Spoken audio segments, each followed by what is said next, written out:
E aí, pessoal? Tudo bom? Vamos lá.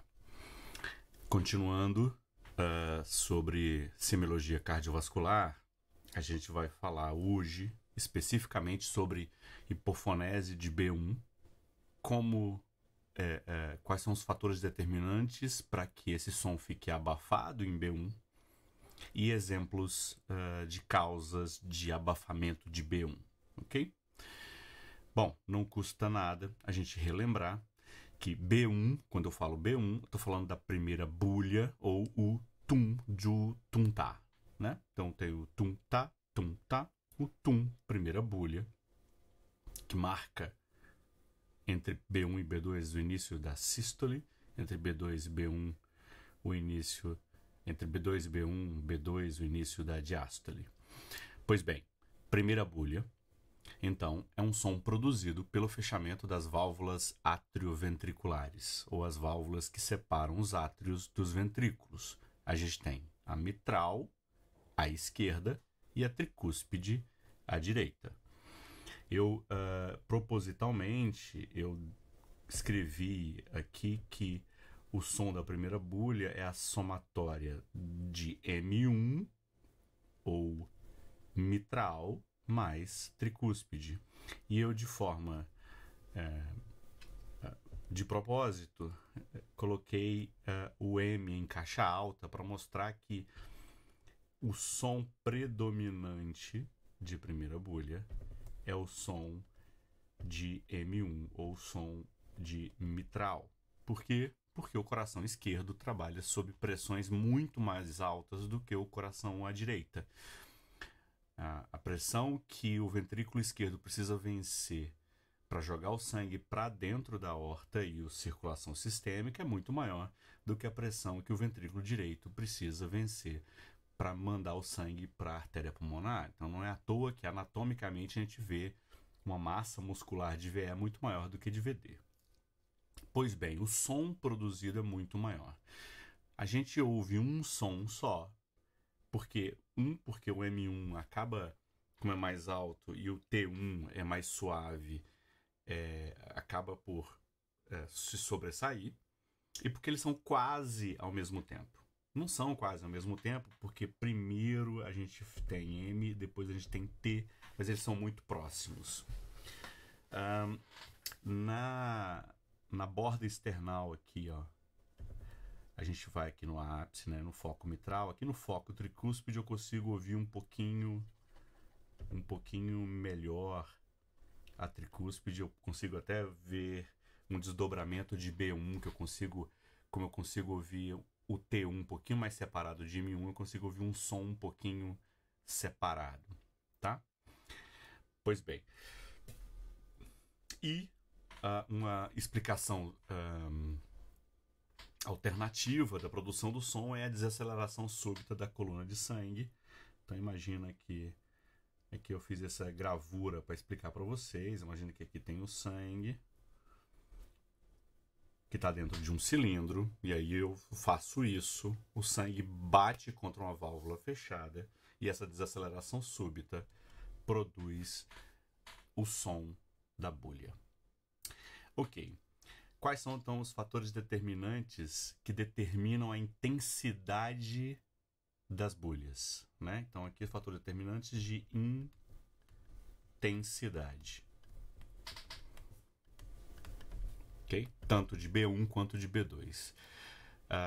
Em um livro muito legal que chama Exame Físico Baseado em Evidências, eu acho que não tem tradução em português, do Steve McGee, a gente pode exemplificar isso como por essa fórmula delta P sobre delta T, ou gradiente de pressão, delta P, P de pressão, sobre delta T, o tempo em que isso ocorre.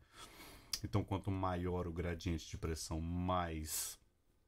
maior a intensidade da bulha. Quanto menor o tempo, maior a intensidade da bulha. A gente já falou sobre isso em vídeos anteriores. Então a gente leva em consideração a força de contração dos ventrículos, tanto VE quanto VD, a posição dos folhetos das válvulas, o intervalo PR, ok? o ciclo cardíaco e a integridade e mobilidade das válvulas. Um outro fator determinante com relação à intensidade não tem a ver especificamente com o coração, mas com a distância em que o coração está da parede torácica. Na verdade, a distância que o coração está do nosso estetoscópio, né? Então, imagina aqui está a parede torácica, aqui está o seu estetoscópio, aquele litma que você ganhou da sua madrinha. Eu ganhei um litma da minha madrinha. E aí tem o estetoscópio, está aqui.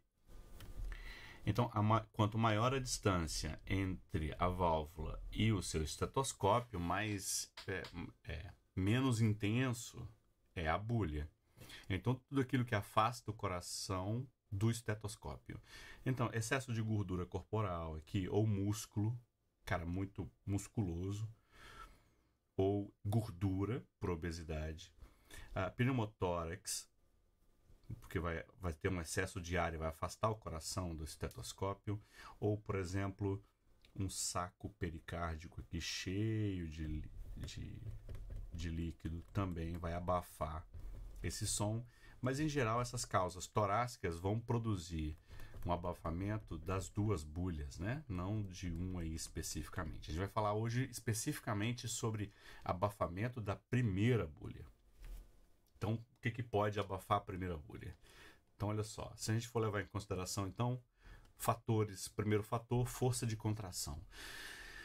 Então, logicamente, se o VE está atordoado porque ele infartou, porque o cara teve um infarto de VE, ele perde força de contratilidade, então ele vai jogar contra essas válvulas aqui, e a força que ele vai fazer para fechar as válvulas vai ser menor. Então o B1 acaba ficando abafado, né? Então eu diminuo o gradiente de pressão. Isso acontece em insuficiência cardíaca também, miocardiopatia dilatada. Acontece que nesse caso a gente acaba tendo também um abafamento de B2 junto. Mas olha só, no infarto agudo do miocárdio, eu posso ter um abafamento de B1 porque o VE, um miocárdio, geralmente os infartos são de ventrículo esquerdo, na maior parte das vezes, esse VE vai ficar atordoado e aí eu não consigo fazer um som mais alto, ele vai fazer um som menos intenso. No bloqueio de ramo esquerdo, tem uma coisa aqui que é interessante. Veja só. A gente tinha comentado, então, que o som é M1 e T1. Então, M, T, eles são quase ao mesmo tempo, ok? Eles são quase ao mesmo tempo. O T é um pouquinho mais tardio. Quando eu bloqueio o ramo esquerdo, eu atraso o componente de M1. Então, aqui, M1, T1, tá? Então, se eu tenho um bloqueio do ramo esquerdo, então eu tenho os ramos para fazer a contração. O esquerdo é um pouquinho antes do direito, mas se eu atraso o esquerdo, o que vai acontecer? O T vai para dentro do M, ok? Então, ele fica completamente escondido atrás de B1. Então, isso provoca uma diminuição da intensidade, porque aqui eu tinha dois sons muito claros, né? Muito próximos, e aqui eu tenho só um som. Ok? Entenderam, né? Então, um bloqueio de ramo esquerdo, eu não tenho desdobramento. Se eu fizer um bloqueio de ramo direito, eu vou atrasar ainda mais M1 e T1. Então, no bloqueio de ramo, por exemplo, é diferente no ramo direito, né? Então, no ramo direito, o componente M1 vai ficar ainda mais distante do componente T1. E aí eu desdobro a bulha, e aí eu ouço dois sons em vez de um som único. No caso do bloqueio de ramo esquerdo, essa intensidade do som fica mais lenta. Posição dos folhetos, intervalo de PR, a gente pode trabalhar juntos. O que acontece? Durante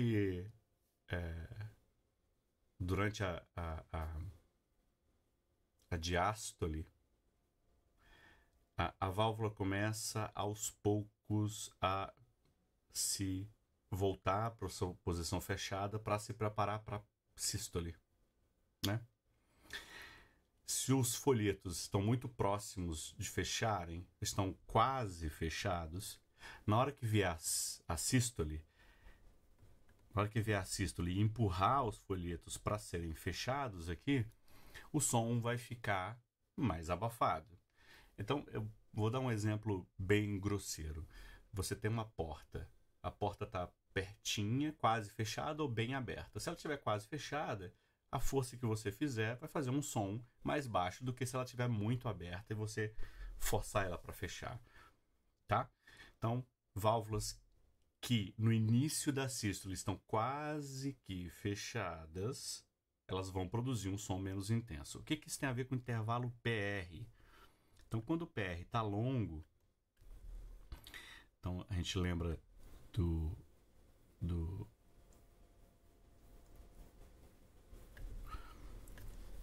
esse aqui é o P e esse aqui é o R. Então, o que é o intervalo PR? Isso é uma definição de eletrocardiograma. Então, quando vocês forem aprender eletrocardiograma, vocês vão entender isso. Vocês já sabem, vocês vão entender o que a gente está falando. O P é a contração atrial, o R é o índice da contração ventricular, né? Então, o coração enquanto o átrio contrai, o ventrículo está em diástole. Quando o ventrículo está em diástole, o átrio está em quando o ventrículo está em sístole, o átrio está em diástole, né? Então, quanto mais tempo entre começar a sístole ventricular em relação à sístole atrial, você dá tempo, a válvula ela não fica solta, né? Então ela vai aos poucos. Quanto mais tempo tem para iniciar a sístole, mais tempo tem para a válvula flutuar para a sua posição original dentro do ventrículo, tá? Se o intervalo PR é muito curto, ele vai pegar a válvula quando a sístole iniciar, a válvula vai estar bem aberta. E isso faz com que a porta esteja bem aberta. E na hora da sístole, com força, ela vai fechar ainda mais intensamente. Se você ver o vídeo anterior de hiperfonese de B1, você vai entender o que eu estou falando agora quando o PR está longo. Então, nesse caso, se eu tenho o que é um aumento do intervalo PR? É um bloqueio atrioventricular, né? Então, quando eu tenho um bloqueio atrioventricular de primeiro grau, eu posso ter, geralmente não tem sintoma, mas eu posso ter um abafamento de B1, ok? O ciclo cardíaco tem a ver com a frequência cardíaca, então quanto maior a frequência cardíaca, mais alto, hiperfonese, quanto mais bradicárdico, menos intenso é B1, ok? E a integridade das válvulas. E aqui tem um exemplo, eu vou aumentar aqui. Então, na regurgitação mitral, então eu tenho uma válvula fibrosada, calcificada, e ela, por causa disso, ela fica com uma diminuição da mobilidade. Então, o que é uma regurgitação? É uma válvula que não fecha. Pô, uma válvula que não fecha não faz barulho, pô. Ela não fecha. Vai fazer sopro. Então, B1 aqui pode ficar, inclusive, ausente, ok? Então, mobilidade prejudicada, você pode ter um abafamento muito intenso, inclusive com ausência de B1. E aqui tem uma situação interessante, que é na regurgitação aórtica. Na regurgitação aórtica aguda. Na verdade, nas regurgitações agudas. Nas regurgitações não agudas, isso não ocorre. Então, o que acontece? No caso de uma regurgitação de válvula aórtica,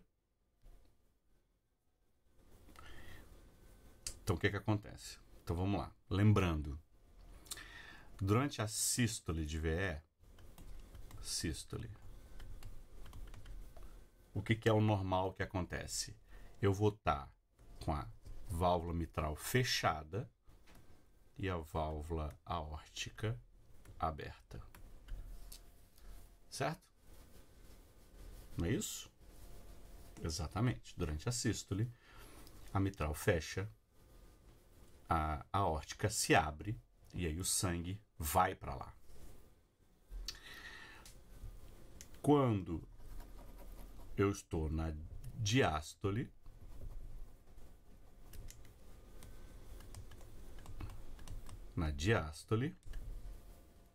tá aparecendo aí, né? Quando eu estou na diástole, eu vou ter essa válvula fechada e essa válvula aberta para o sangue preencher o ventrículo esquerdo. Ok? Beleza. Então vamos apagar aqui. O que acontece? Regurgitação é uma válvula que não se fecha.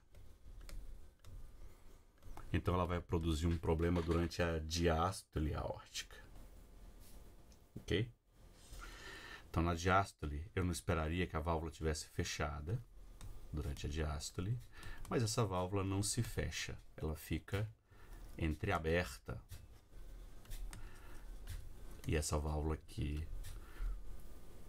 estaria aberta também, né, durante a diástole para encher o ventrículo. Então o sangue vem de cá e o sangue regurgita da aorta para cá. Ok? Beleza. O que vai acontecer? O que vai acontecer aqui? E isso tem a ver com a posição dos folhetos. Quando a regurgitação aórtica ela é aguda, isso quer dizer que não dá tempo do VE se adaptar a essa situação hemodinâmica nova. O que vai acontecer é que a regurgitação do sangue de grande volume para dentro de VE vai fazer com que essa válvula ela volte à sua posição fechada. Ok? Ela empurra a válvula de VE que está aberta durante a diástole, ela empurra para voltar a ser fechada novamente. E aí quando eu vou fazer a sístole de VE, a válvula mitral vai estar quase fechada. E aí por isso eu tenho um abafamento de primeira bolha. Ok? Legal, né? Então é isso. Eu vou tentar, então, próximo vídeo provavelmente vai ser respiratório, se eu não me engano. Não, acho que é respiratório não, respiratório foi do último. Eu não sei a ordem. Mas olha só, eu fico sem graça de pedir essas coisas, mas fica ligado num negócio. Eu faço tudo errado, por isso que eu não vou ser nunca um Felipe Neto na vida, mas eu fico com vergonha de ficar pedindo, mas pô, cara, se isso aqui te ajudou, e com certeza isso vai te ajudar, dá um like, compartilha, fala para seus amigos virem para cá. E como eu tenho uma produção muito incerta de vídeo, assina o canal, porque aí, assinando o canal, você vai receber, então, um aviso, uma notificação de que tem vídeo novo. E aí você pode acompanhar. Eu falei sobre isso porque eu não sei que vídeo vai ser o próximo. Mas vai ter um próximo vídeo, então, até logo. Valeu, gente. Obrigado.